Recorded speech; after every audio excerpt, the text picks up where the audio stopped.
warahmatullahi wabarakatuh. Perkenalkan, nama saya Rafli Putra Pratama, mahasiswa dari Program Studi Pendidikan Fisika, Fakultas Tarbiyah dan Keguruan, Universitas Islam Negeri Sunan Gunung Jati Bandung. Video ini saya rekam pada tanggal 25 Juni 2025 untuk memenuhi tugas ujian akhir semester mata kuliah Media Pembelajaran Fisika dengan dosen pengampu Bapak Dr. Andes Yudi Dirgantara MPD. Video ini akan membahas termodinamika untuk fisika kelas 11. Tanpa basa-basi, ayo kita belajar. Dalam video ini ada beberapa pembahasan yang akan dibahas. Di antaranya ada tujuan pembelajaran, ada pengertian termodinamika, ada hukum termodinamika, ada proses termodinamika, dan latihan soal sebagai penguatan. Yang pertama, tujuan pembelajaran. Ada 3 tujuan pembelajaran. Yang pertama, peserta didik memahami pengertian termodinamika. Yang kedua, peserta didik memahami hukum 0, hukum 1, hukum 2 termodinamika, dan yang terakhir, peserta didik memahami proses termodinamika. Itulah tujuan yang saya harapkan dari peserta didik setelah menonton video ini. Untuk selanjutnya, akan membahas pengertian termodinamika. Nah, termodinamika berasal dari bahasa Yunani dan terdiri dari 2 kata, yaitu termos yang berarti panas dan dinamik yang berarti dinamis atau perubahan. Jadi, secara sederhana, termodinamika adalah ilmu yang mempelajari bagaimana panas bisa berpindah dan menyebabkan perubahan, misalnya membuat benda bergerak, menguap, memuai, atau bahkan menghasilkan tenaga. Sebagai pemahaman lebih kuat, kita perhatikan ilustrasi di bawah ini. Nah, kita lihat ada 3 tabung yang berbeda warna. Tabung merah adalah tempat panas diberikan atau sumber panas, kemudian tabung berwarna kuning dianggap sebagai media perpindahan panas, kemudian tabung biru adalah tempat panas diterima atau daerah dingin.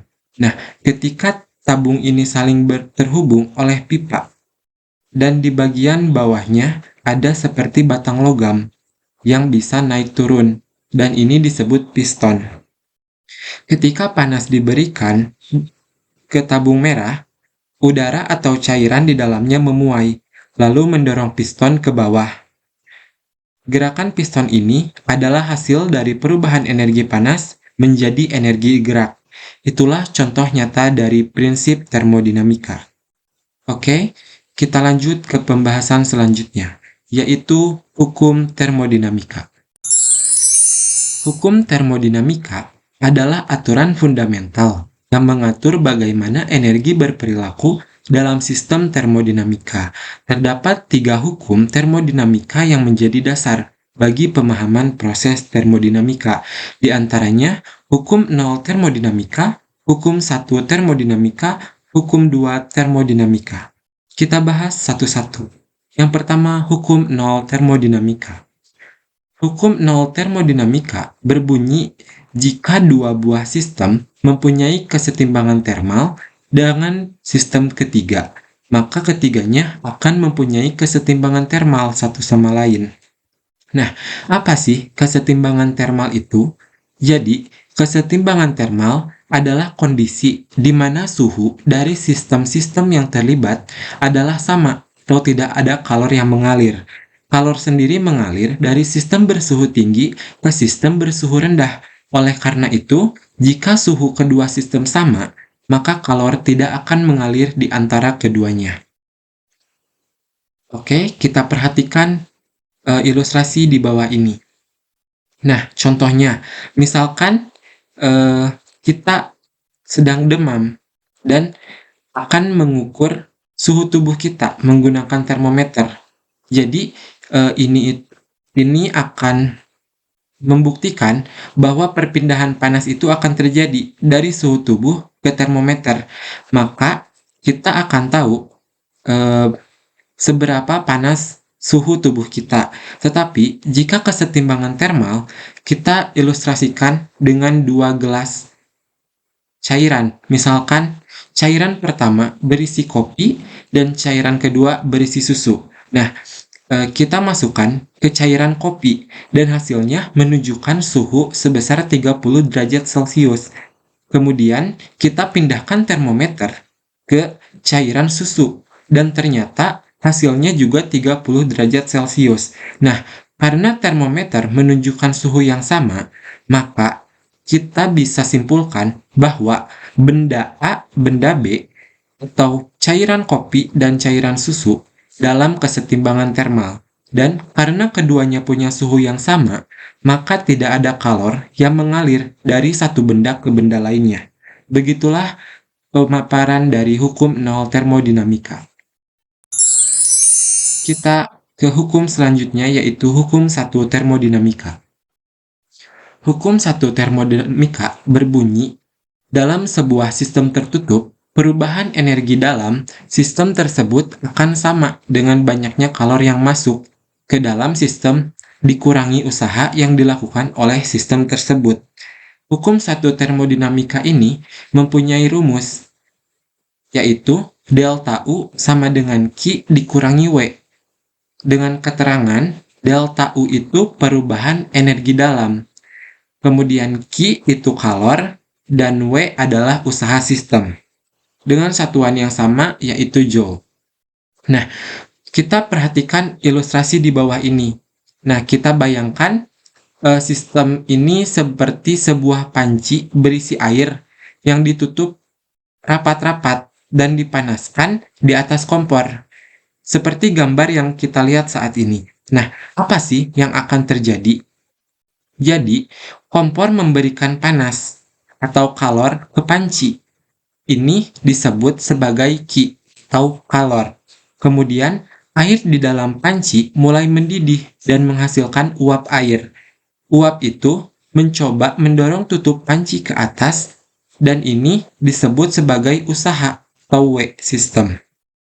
Nah, yang dilakukan oleh sistem uap air ke lingkungan.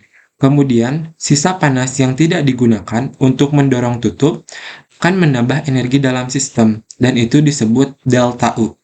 Begitulah pemaparan dari hukum 1 termodinamika. Untuk yang terakhir, ada hukum 2 termodinamika. Nah, hukum 2 termodinamika itu mempunyai 2 macam, yaitu hukum 2 termodinamika tentang arah aliran kalor, dan yang kedua, hukum 2 termodinamika tentang entropi. Kita ilustrasikan hukum 2 termodinamika ini dengan AC. Nah, jadi menurut pernyataan Clausius, kalor tidak bisa mengalir dari benda yang lebih dingin ke benda yang lebih panas secara alami tanpa bantuan energi dari luar. Nah, jadi seperti pada gambar yang kita lihat saat ini, yaitu AC atau alat pendingin ruangan. Ini adalah contoh dari penerapan hukum 2 termodinamika, khususnya pernyataan menurut Clausius. Nah, sering kita tanyakan bagaimana cara kerja AC itu. Dan jadi, AC menyerap panas dari dalam ruangan atau yang lebih dingin, lalu membuangnya keluar ruangan yang lebih panas, tapi tidak bisa begitu saja terjadi. Tetapi dibutuhkan energi listrik atau usaha dari luar agar proses itu terjadi. Jadi, secara alami, panas hanya mengalir dari tempat panas ke tempat dingin, tapi AC justru memaksa panas mengalir dari dingin ke panas, melawan arah alami. Nah, karena itulah AC membutuhkan listrik untuk menjalankan kipas, kompresor, dan sirkulasi refrigeran. Inilah contoh bahwa perpindahan panas dari dingin ke panas memerlukan usaha eksternal, sesuai dengan pernyataan Clausius. Sekarang kita bahas jenis-jenis hukum 2 termodinamika. Yang pertama, hukum 2 termodinamika tentang arah aliran kalor. Nah, hukum ini berbunyi, kalor mengalir secara spontan atau alamiah dari benda bersuhu tinggi ke benda bersuhu rendah dan tidak mengalir secara spontan dalam arah kebalikannya. Oke, supaya mudah dipahami, kita ilustrasikan dengan kulkas ini. Nah, di dalam kulkas, suhu itu sangat rendah atau sangat dingin. Kemudian, jika kamu memasukkan makanan yang panas ke dalam kulkas, maka kalor dari makanan akan berpindah ke udara dingin di dalam kulkas. Maka setelah menunggu beberapa menit atau beberapa jam, makanan akan berubah menjadi dingin. Tetapi kalor tidak bisa mengalir dari dingin ke hangat secara spontan. Artinya, kulkas tidak bisa membuat makanan menjadi panas sendiri tanpa energi tambahan dari luar. Nah, coba kalian bayangkan jika kalian menaruh es batu di atas meja. Es itu lama-kelamaan akan mencair karena panas dari udara sekitar yang lebih hangat masuk ke es yang lebih dingin, tetapi tidak pernah terjadi sebaliknya. Udara dingin karena es memberikan dinginnya. Nah, itulah maksud dari arah alami kalor. Kalor selalu berpindah dari panas ke dingin, bukan sebaliknya. Kita lanjut ke hukum yang kedua, hukum 2 termodinamika tentang entropi. Berbunyi, dalam sebuah sistem tertutup, setiap proses termodinamika akan menghasilkan perubahan entropi lebih besar dari nol untuk proses irreversible, dan perubahan entropi sama dengan nol untuk proses reversible. Jadi, entropi itu adalah besaran yang menggambarkan tingkat keacakan sistem. Semakin acak benda, maka benda akan semakin homogen atau semakin sejenis, dan entropinya akan semakin besar.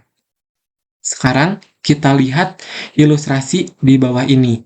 Nah, gambar ini menunjukkan coklat batang yang masih utuh. Kemudian akan terjadi kemungkinan jika dilelehkan. Nah, jadi ketika coklat masih utuh, bentuknya itu rapi. Susunan molekulnya juga teratur.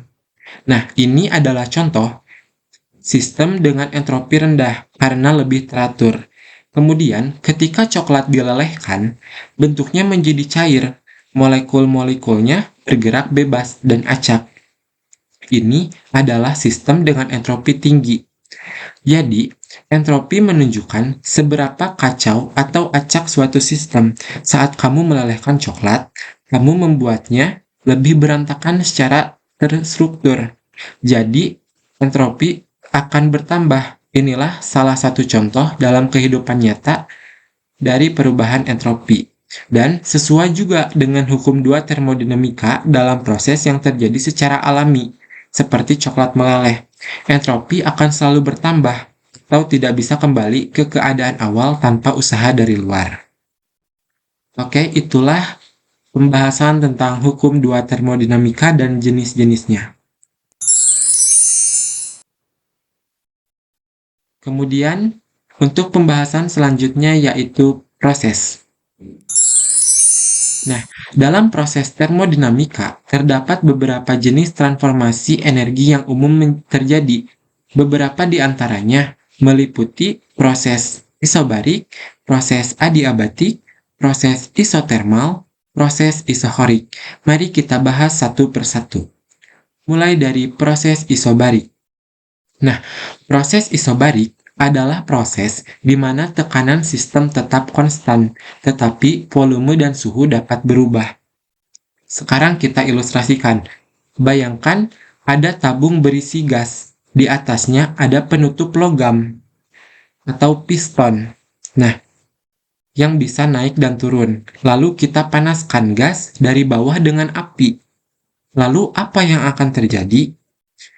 Api akan memberikan panas atau kalor ke gas. Kemudian, gas mulai memuai karena partikel-partikelnya bergerak semakin cepat. Tetapi, karena piston bisa bergerak bebas, tekanannya tetap tidak bertambah ataupun berkurang. Nah, inilah proses isobarik karena panas ditambahkan, suhunya naik, volume bertambah, tapi tekanannya tetap. Bisa dilihat ketika suhunya menaik dan volumenya bertambah, tetapi tekanannya akan tetap. Itulah proses isobarik. Kemudian untuk selanjutnya, proses adiabatik. Nah, proses adiabatik adalah proses di mana tidak ada pertukaran panas antara sistem dan lingkungannya, sehingga perubahan energi hanya dalam bentuk kerja. Oke, kita ilustrasikan. Ada tabung yang dilapisi dengan ilustrator atau penyekat panas. Jadi, panas tidak akan bisa keluar ataupun masuk. Nah, di dalamnya ada gas dan piston. Ketika piston bergerak, gas memuai atau dimampatkan, tapi tidak ada kalor yang keluar atau masuk. Jadi apa yang akan terjadi? Nah, jadi jika gas dimampatkan, volumenya akan mengecil dan suhunya menaik. Jika gas memuai, volumenya itu akan bertambah dan suhunya akan menurun. Tetapi perlu diingat, semua perubahan suhu ini terjadi tanpa tambahan atau pelapasan kalor, melainkan karena kerja piston terhadap gas atau gas terhadap piston. Begitulah proses adiabatik terjadi. Untuk selanjutnya ada proses isotermal. Proses isotermal adalah proses di mana suhu sistem tetap konstan, tetapi tekanan dan volume dapat berubah. Oke, kita lihat ilustrasi di bawah ini. Gambar tabung gas dengan piston atau penutup yang bisa naik dan turun. Kemudian, di tengah gambar terdapat tabung silinder vertikal berisi gas yang ditunjukkan dengan warna biru muda. Tabung ini adalah wadah sistem gas yang sedang diamati. Kemudian, di atas tabung terdapat piston atau penutup yang bergerak, yang bisa naik ataupun turun. Piston ini berfungsi sebagai alat untuk menunjukkan bahwa volume gas dapat berubah tergantung tekanan di dalamnya.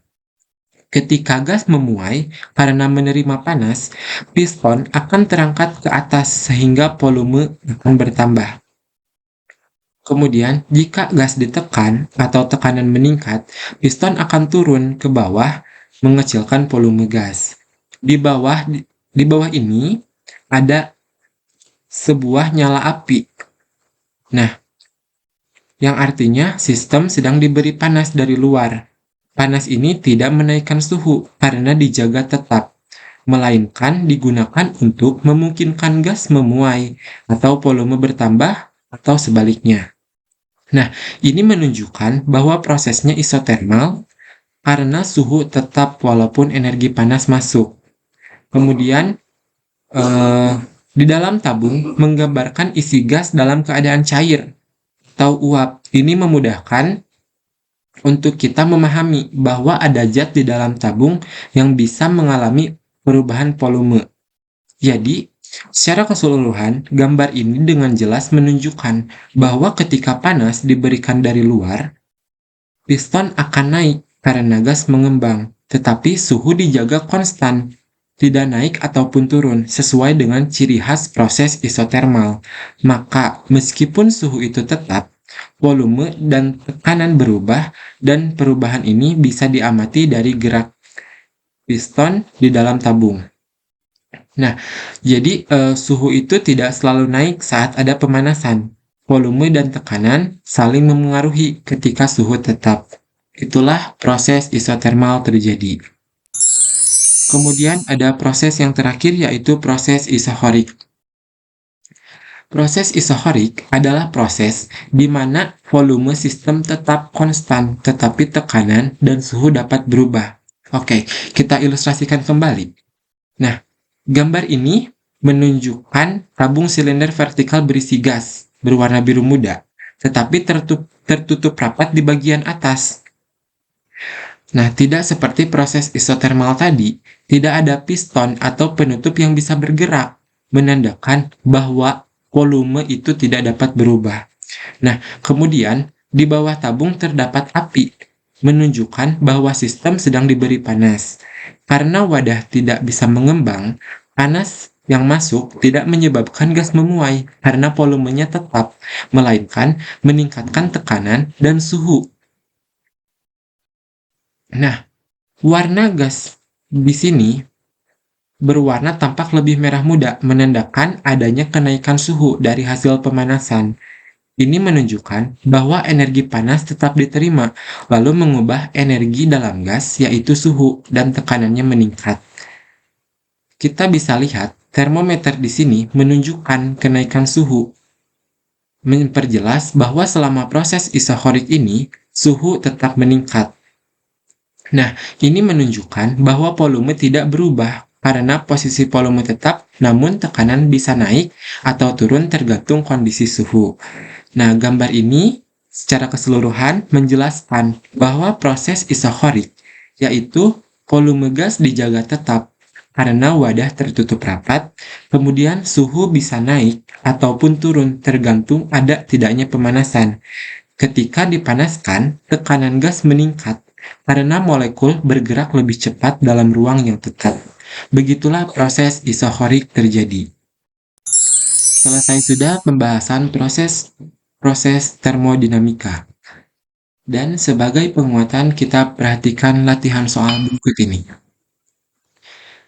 Di sini ada satu soal yang yaitu suatu gas dalam ruang tertutup melepaskan kalor ke lingkungan sebesar 1000 kalori dan melakukan usaha sebesar 2000 joule. Berapakah perubahan energi dalam gas? Perlu diketahui, 1 kalori itu sama dengan 4,2 joule. Maaf, kita selesaikan secara terstruktur. Nah, diketahui kalor dilepas ke lingkungan sebesar 1000 kalori. Karena dilepas, maka Q sama dengan minus 1000 kalori. Kemudian kita konversi ke joule.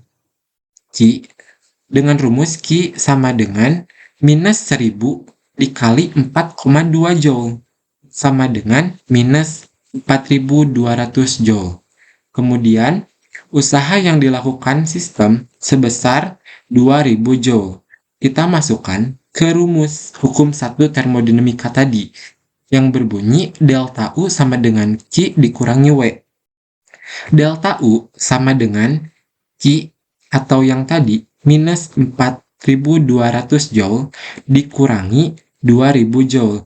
Minus dikurangi minus akan menjadi plus dan tetap minus. Hasilnya yaitu min 6200 joule.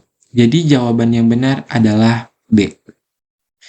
Cukup sekian untuk latihan soal. Selesai sudah pembahasan tentang materi termodinamika pada kali ini. Mungkin cukup sekian video pembelajaran yang dapat saya sampaikan mengenai materi termodinamika. Saya berharap penjelasan dalam video ini dapat membantu teman-teman semua untuk memahami konsep-konsep dasar dalam termodinamika, baik dari segi teori maupun penerapan hukumnya. Saya mengucapkan terima kasih kepada dosen pengampu, Bapak Dr. Andes Yudi Dirgantara MPD, atas bimbingan dan arahannya selama pembelajaran kemarin berlangsung. Mohon maaf apabila terdapat kekurangan dan penyampaian. Kritik dan saran yang membangun sangat saya harapkan. Sekali lagi terima kasih. Wassalamualaikum warahmatullahi wabarakatuh.